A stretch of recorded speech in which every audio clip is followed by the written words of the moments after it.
So the Quebec government, you know this, we talked about this last week rather extensively, has announced a plan to increase tuition fees for foreign and out-of-province students attending English language universities here in the province of Quebec as a way, they say, to protect the French language, I think, because I heard another minister say this was about money and not necessarily language.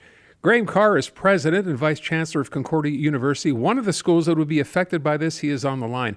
Mr. Carr, thank you for your time today. And let me jump right in. I know from what we heard at the end of last week, none of the English universities affected here obviously like this idea. My first question to you is, was there any consultation at all with the government before this decision was taken?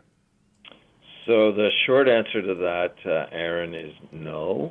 The longer answer to that is that going back several months, the minister had indicated publicly that she was concerned about perceived imbalances between Francophone and Anglophone universities.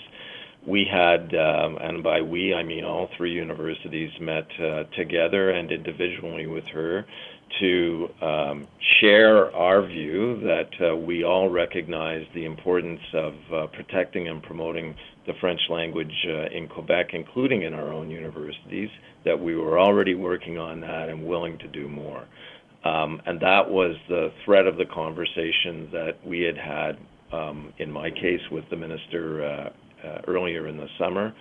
But with regard to the consultation around what was announced Friday and the changes in the tuition schedule, no, we've not been part of any discussion around that outcome.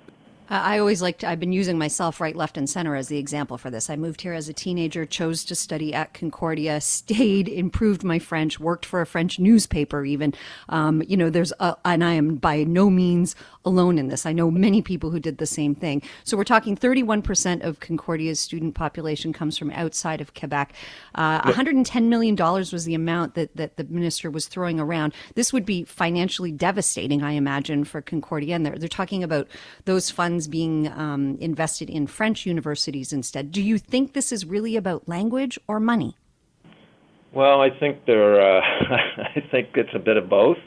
On the money part, though, I have to say that unfortunately, I think there's a lot of inaccurate data that's being circulated. So let me just give you an example. If we talk about a student coming from the rest of Canada to do an undergraduate degree at Concordia, overwhelmingly, the majority of those students are studying in social sciences, or fine arts. We don't have a faculty of medicine. We don't have a faculty of law. Those students pay, on average, $9,000.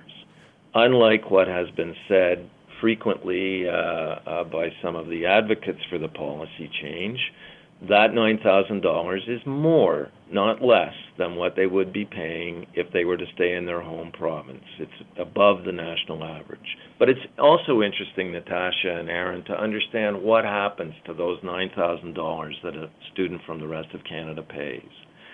The universities keep $3,000. $6,000 goes directly back to the ministry, where it is already redistributed in the Francophone network. So we've already had a formula to establish some kind of equilibrium, and that's been working very, very well. The risk, and here I think there's a fundamental miscalculation on the government's part. I've heard the minister, and the minister has said, yes, we're going to double those tuition fees to $17,000 or $18,000 on the assumption that students will continue to come in the same numbers.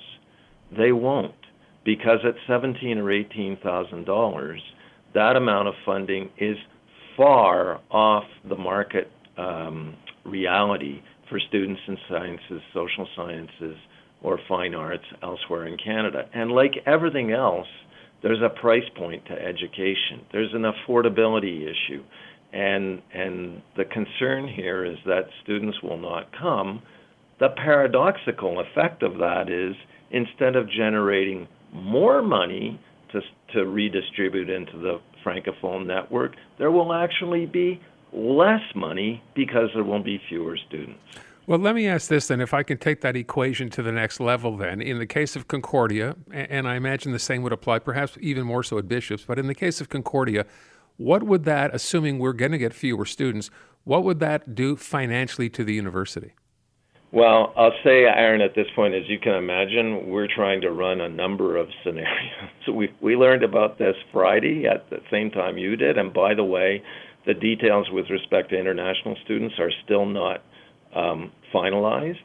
So we're running a number of scenarios to see, does this mean that we would lose 2/3? Does this mean that we would lose 90% of the students coming from the rest of Canada? Does this mean that it would have a negative effect on the number of international students? So as of today, I don't want to put a price tag on it, because the point that our starting point is, let's have a discussion where we're using accurate data. So please give me some time to get the accurate data for us, except it will have a negative consequence in the order of millions, likely tens of millions of dollars. And I can't speak for the other two universities, but that's certainly a significant part of our operating fund.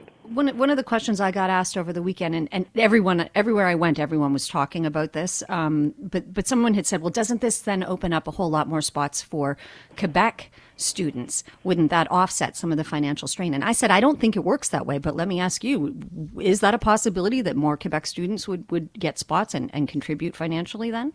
So part of the challenge is that the Quebec student demographic, that 18 to 24-year-old demographic, is in decline. And we are already in a situation. There are 18 universities spread across the Quebec réseau, competing for students from elsewhere in Quebec. We have a very large number of francophone students attending Concordia. We're thrilled to have francophone students from Concordia. Again, it adds to that diversity, which is part of who we are. So yes, obviously we would need to recruit even more actively in Quebec, but the potential pool of students is small and shrinking. So that's, again, not exactly a winning formula to sort our way out of this challenge. If I could just add one other thing, for me, this goes beyond financial questions. This goes to the identity of Concordia. This goes to the reputation of Montreal as one of the great university cities in the world. It goes to the reality that, as the Premier has often said, Quebec and Ontario and many jurisdictions are in a competition with each other, a race with each other to attract and retain the best talent possible. If you think about the Montreal economy, leading edge economies in medical technology, AI, cybersecurity, design, you want to bring students in to support that, in battery development, etc. I'm concerned that after all the work that has been done over the last 20 years on a nonpartisan basis, supported by the likes of Bernard Landry on the one hand, Raymond Bachand on the other, successive mayors in City Hall, the university community itself, we've really built something extraordinary in Montreal and put Montreal on the map as one of the great university cities in the world. And the risk of what was announced on Friday, I think, goes beyond the financial impact. It goes to the image that we need to project about what a great place this is, and it goes to the need that the economy has to be attracting more and more talent, regardless of where they come from, not turning them away. Mr. Carr, we thank you so much for taking the time. Let's hope there can be some positive resolution here. We're still early in the game as far as this goes. Thanks so much. Thank you. Thank you, and we're looking for a positive resolution too, Aaron. Thank you very much. You're welcome. Thank you. Bye now.